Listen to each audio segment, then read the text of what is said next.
Lost Chronicles of Zerzura.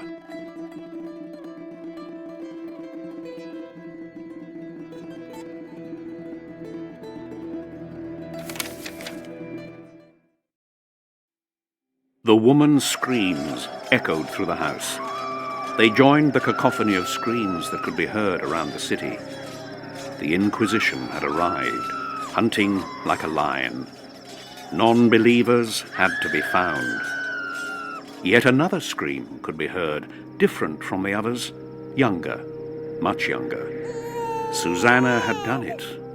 She'd borne her second son. The Inquisitor had arrived and wanted to see her, whose home was so far away and whose heart was so heavy. Susanna knew he had been searching for her for months, and without her sacrifice, he would even take her children. Her companion understood. Tabit loved her.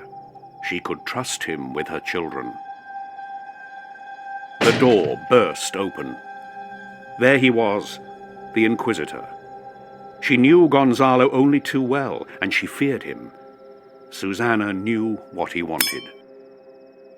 The key. He was looking for the others, too. She knew that. But she would never give them up. Yet another scream echoed through the city.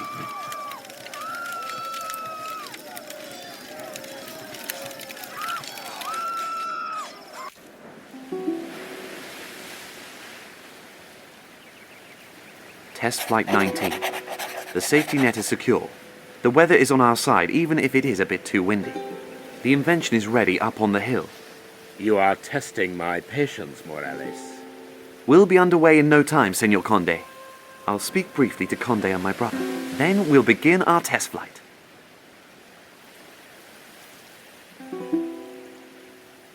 We need the covers to hide our flying machine from prying eyes. There are soldiers of the Inquisition in the city, and we have to be careful. We could really displease the Church with our test flights. That's a sacrificial stone in honor of the Blessed Virgin Mary. If you don't cross yourself here and are caught, you might end up nailed to the cross yourself.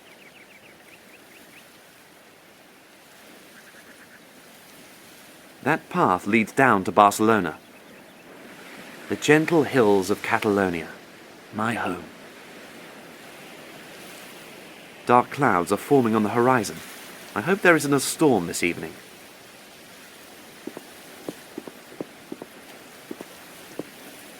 According to my calculations, Ramon ought to touch down again here. The net is just in case.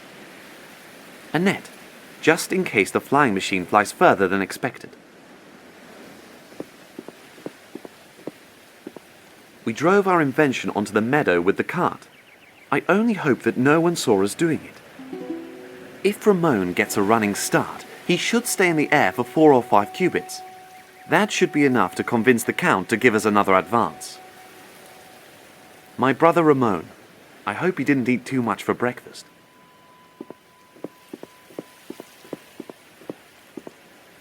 Ramon? Yes, Fyodor? Today we are going to crack it, Ramon. Today we take off. This is our day. It'll be fine. I have my talisman with me. Everything's perfect. The hill is steep enough and the wind is blowing favorably. Anything that doesn't end like last time is a success. The grazes have only just healed. We can swap if you like, but then you'll have to explain the technology behind it to the Count. And you'll have to overcome your vertigo. I'm not scared of heights. It's just a kind of nausea that you get when the air is thin. It's fine. The stars are aligned well. That's the main thing. I went through all the calculations again last night. There's nothing that can go wrong. In theory. Then let's get going. The Count is waiting. El Conde, our esteemed Count and only client, a miser on whose money and benevolence we are reliant. Senor Conde? What? Everything is ready for our first test flight. I hope it's clear that it is the flight, not the test, that I'm paying for. Absolutely clear. and that your sacrilegious inventions could land you before the court of the Inquisition. We know that. Then perhaps you also know that the Count of Florence has increased his wager and has employed a certain Da Vinci. Da Vinci. Perhaps you mean the Da Vinci who's better known for body snatching for what he calls anatomical studies than for craftsmanship in building flying machines. The very one.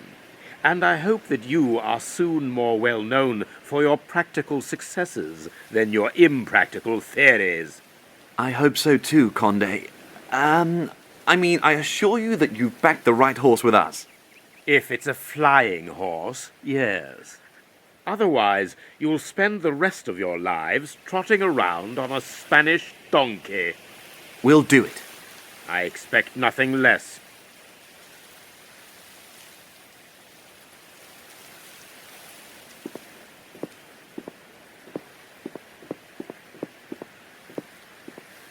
You can start when ready. Oh. Oh! Ramon! Ramon? I'm alive! A disaster. You two are nothing more than charlatans. But the invention flew. Invention? This terrible contraption is only suited as fuel for your funeral pyre. Please, esteemed Conde, I have many more ideas on how to improve the machine. Think of the money you have already invested. I'll give you one more week. And if I lose my wager thanks to your incompetence, then I'll make sure that the court of the Inquisition shows interest in your heretical experiments.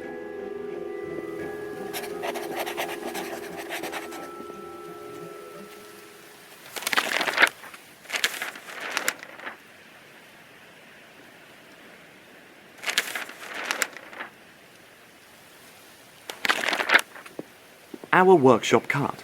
We transported the flying machine and our tools with it.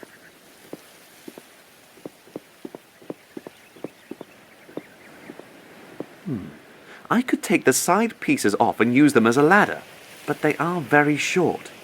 Let's see what I can do with these.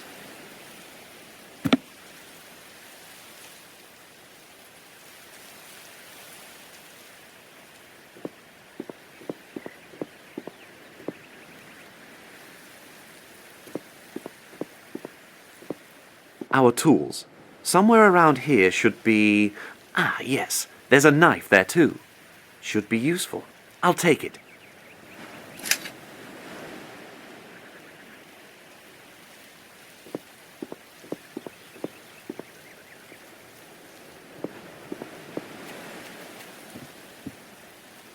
I don't need the whole net.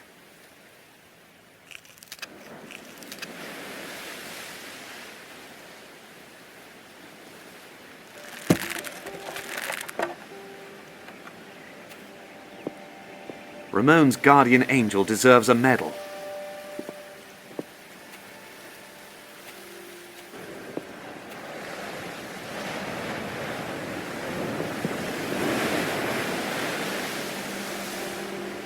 Ramon, hold on tight. I'll soon have you out of there. Good! I thought you were going to just leave me hanging on. Dear brother, what luck! I feared the worst. Not this time. I'd love to get my feet back on solid ground now. Yes, of course. I'll get you up here straight away. Just a minute. Hold on! Yes, hurry up!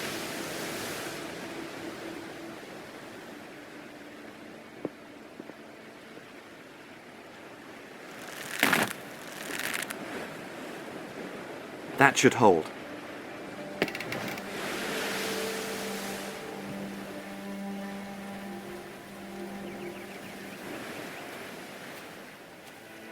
Thank you, brother. You saved me. I'm sorry. I miscalculated the launch angle. There's something not quite right with the whole construction. No real harm done. Good that I had my talisman with me. You really are one of a kind, dear brother. Come, now we have to salvage the flying machine. I think you'll have to do that on your own. My leg won't hold up. Oh, is it painful? Only when I put weight on it. I have to lie down. Yes, relax. I'll do this.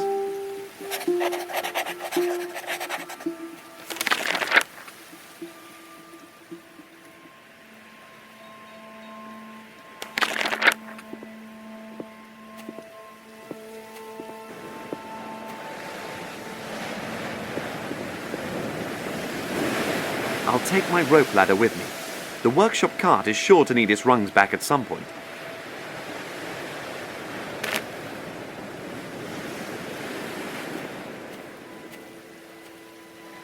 I could also cut down the tree to get to the flying machine, but this way is much more dignified for an inventor.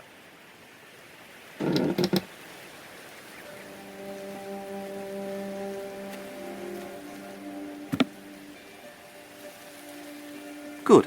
Then let's get the bird down from the tree. Perhaps there's something that can be used again.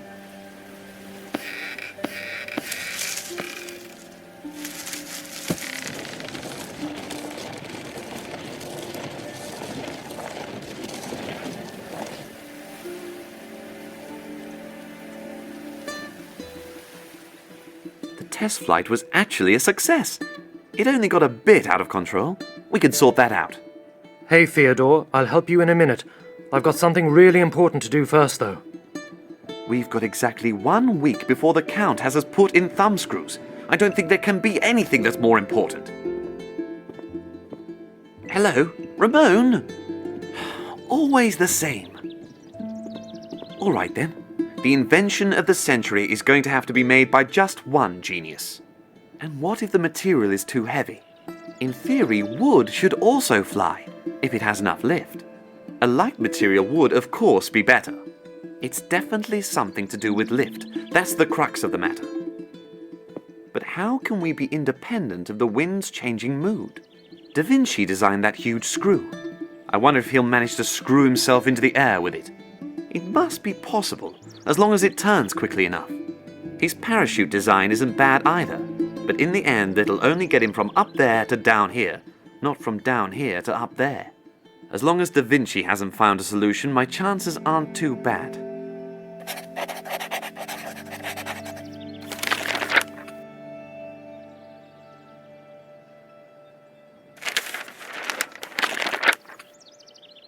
This wooden construction is much too heavy.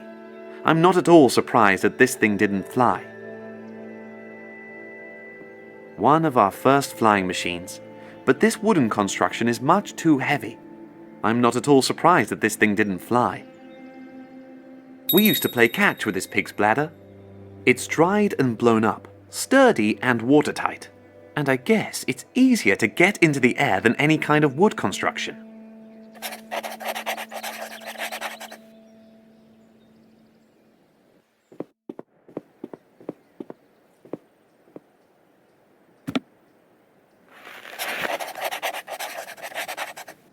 That's my water pressure machine. Water is supposed to shoot out of a hole when you press it down, but it hasn't got a hole yet. A loading crane. I need that if I want to get heavy things onto the roof. The workshop is directly under this large and heavy wooden hatch. I've already noted down this idea. That's where beautiful Esmeralda lives. She likes to bath with the window open, a most refreshing sight. Sadly, it's been quite a while since she last did. That is La Catedral. They finished building it about 60 years ago. The bell tower was added a couple of years ago.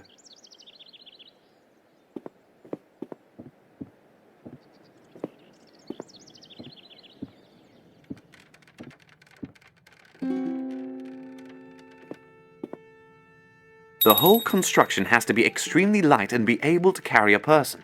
A basket like that would be perfect. Perhaps I should pick up my old idea of an airship again. It wouldn't need the complete hull. It doesn't have to be waterproof, just the framework. That'd be much lighter too. Covered in fabric, it would create a large surface for the wind. But how to get it in the air? That's only possible with an accelerating force plus a cliff. So, wheels on the bottom again? The vacuum balls didn't work. Then perhaps the complete opposite. More air. The more the better. With a wind generator under the wings? Our workshop cart. We've transported loads of inventions with this. Most recently, it carried the flying machine to the cliffs. The net is still in there. I'll take it.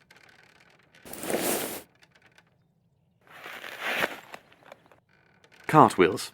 You can never have enough of them. They make excellent driving cranks for all kinds of things.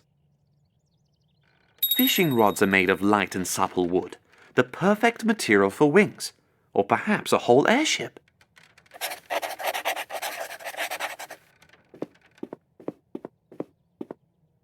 A lathe. You can bore holes in wood with it. It's powered by a foot pedal. Good idea.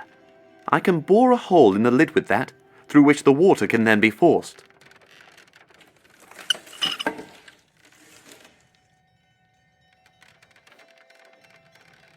The flame of inspiration is more of a flicker at the moment. What would I do without my pliers?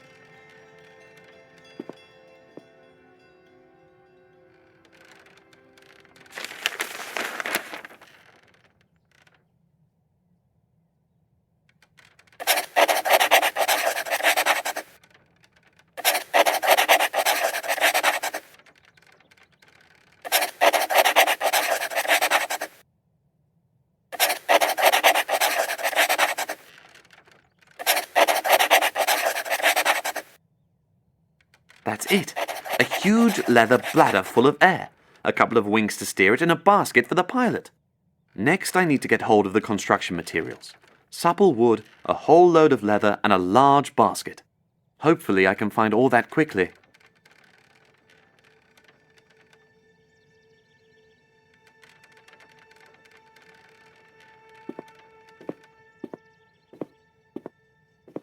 There's still a lump of calamine on the anvil.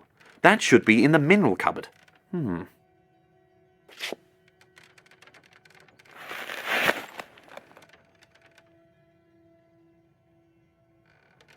Are those my pliers? They seem to turn up all over the place.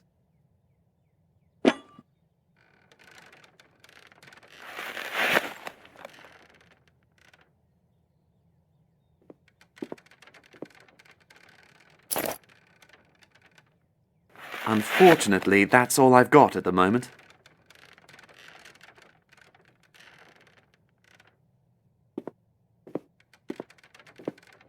A leather hose. We only recently had it made.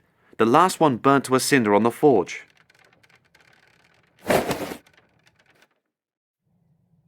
One of Ramon's Egyptian artifacts. A cross with a loop, or a cog.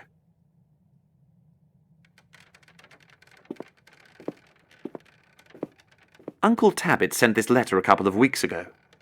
My dear Ramon, my trip to North Africa was successful, and I shall shortly be back in our wonderful Barcelona.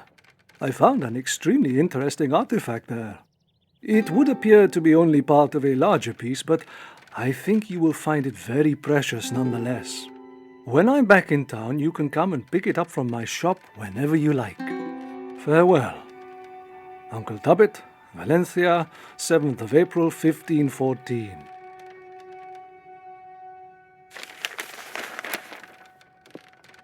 One would normally expect an inventor to note down ideas for inventions. But my brother is a little bit different. The Ankh, crux ansata in Latin, Egyptian symbol for life and also immortality. The uraeus, more or less, means the rearing one. A rearing cobra that Egyptian gods often wear on their foreheads. The uraeus spits fire or poison and punishes those who do not obey the god. It's often associated with a goddess who is supposed to have the head of a lion.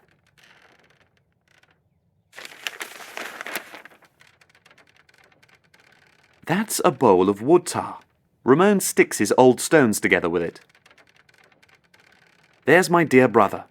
As always, his thoughts are of a secret Egyptian city from whence all the things that he works on day in and day out perhaps, or perhaps do not come.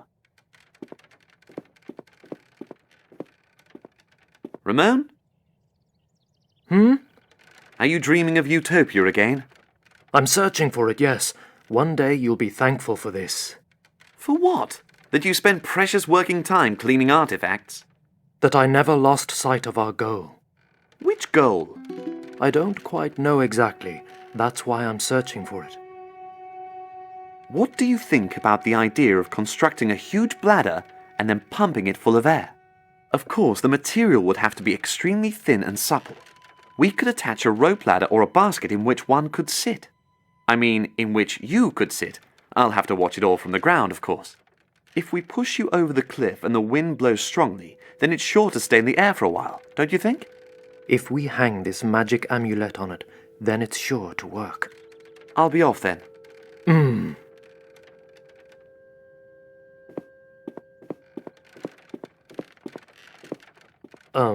Theodore? If you're going out, then pop in at Tabit's place. He's supposed to get back from Africa today, and I'm sure he's brought me something again. You mean some old mouldy tree root in the shape of an antique vase? That, or a precious artifact. Thank you, my brother.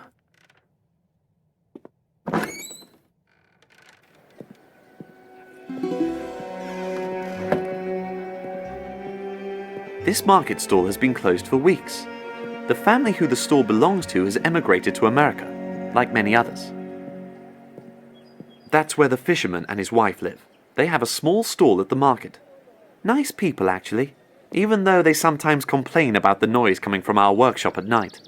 I mean, it's an inventor's workshop after all. Do I get upset about their fish stinking? I often buy fresh fruit from Hernando. I wonder if something has happened to him. I haven't seen him since the day before yesterday, and the fruit is just rotting away in the heat. The basket seller's stall.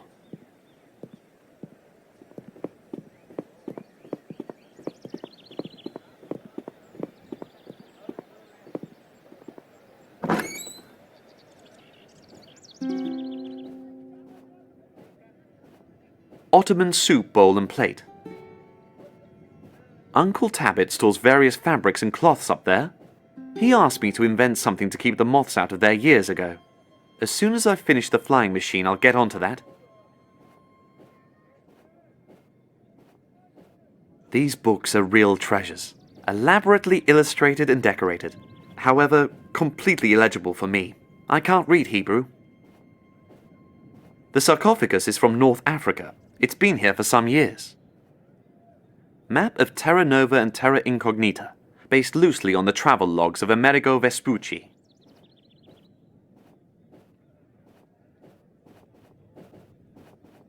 A couple of dusty stone figures. No one wants them. They really do look quite worthless. These oriental spices smell good. I wish I could cook, then I'd know what to do with them. A shirt made of precious Byzantine silk. What a smell! Arabian coffee. Anubis is the jackal-headed Egyptian god of funeral rites. I sometimes pay attention to what Ramon says. Precious Persian carpets. Jewelry boxes made of snakeskin. Very popular in Africa. Egyptian urns. I wonder if they're full. My dear Uncle Tabit, a trader through and through. He travels a lot and is always on the lookout for quality goods and even better prices. Hey, Uncle Tabit. Fyodor, how nice to see you. How are you? When did you arrive in Barcelona? This morning I'm feeling a little worn out from the journey. But business is good. And how are things with you? The last flying machine didn't fly too well again. The Count has set us a final deadline. Just take care, my boy. The Count is a dangerous man. He has church connections.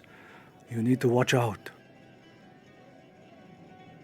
My brother is completely possessed by his Egyptian artifacts. He always was. He is definitely becoming a true history scholar. You've been prophesying that for years, but it doesn't lead to anything. He just buries himself deeper and deeper in his books and doesn't help me anymore at all. Please don't keep on bringing him new things. But if he loves to busy himself with them, Uncle Tabbit, so you've still got that sarcophagus? yes, I wanted to delight your brother with it. I dragged the thing right across the ocean with me, and then he doesn't want to have it. It didn't come from the right region. Yes, I remember. He's only interested in artifacts from the great desert close to Egypt. Your brother is quite strange sometimes.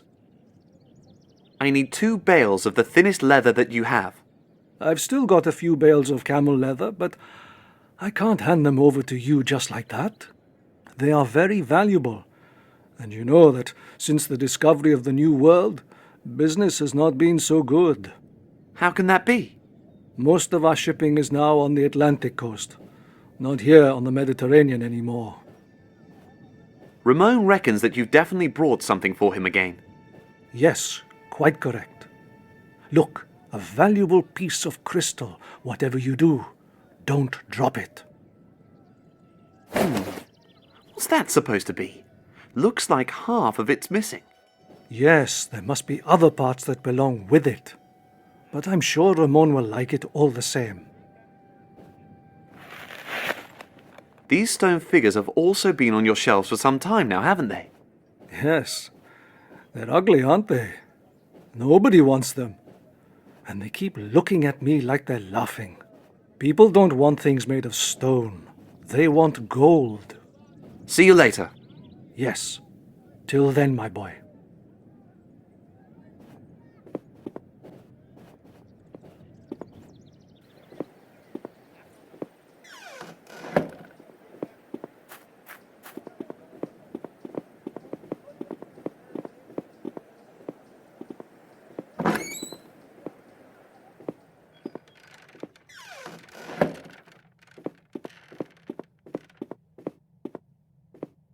Ramon, may I interrupt you for a moment? What is it, Feodor? Here, that's the artifact that Tabbit brought for you. Fantastic! Show me! Thank you. So, what is it actually? A piece of crystal. It belongs to something that's made up of lots of fragments like it. Well then, best of luck with your investigations. I'll be off then.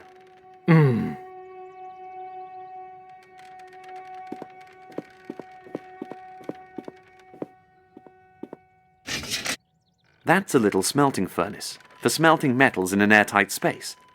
Let's see. Yes, there are still some embers in there. It should be able to withstand a fair amount of heat.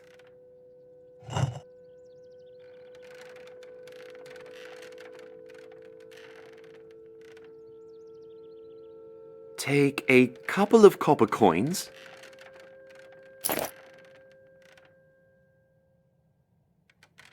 A pinch of calamine.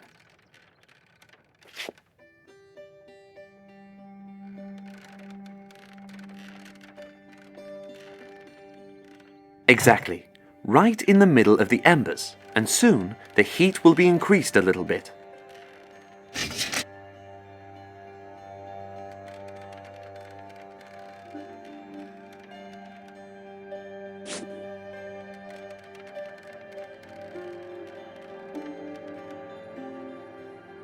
Perhaps I should connect the bellows to the forge first.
Now the forge can be heated up.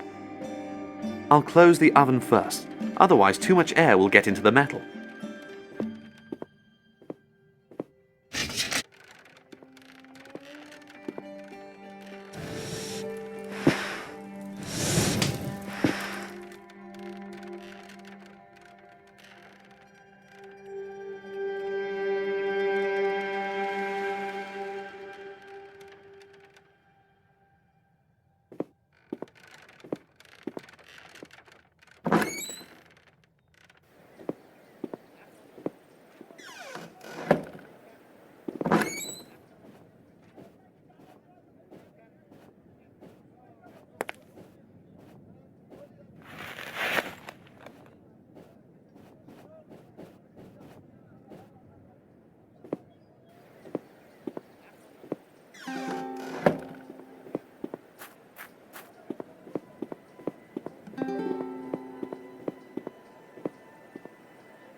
Ow! Hot!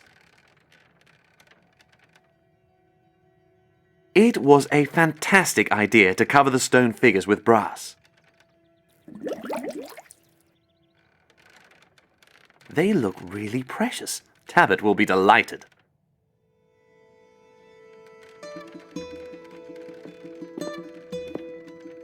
I'll take the hose with me.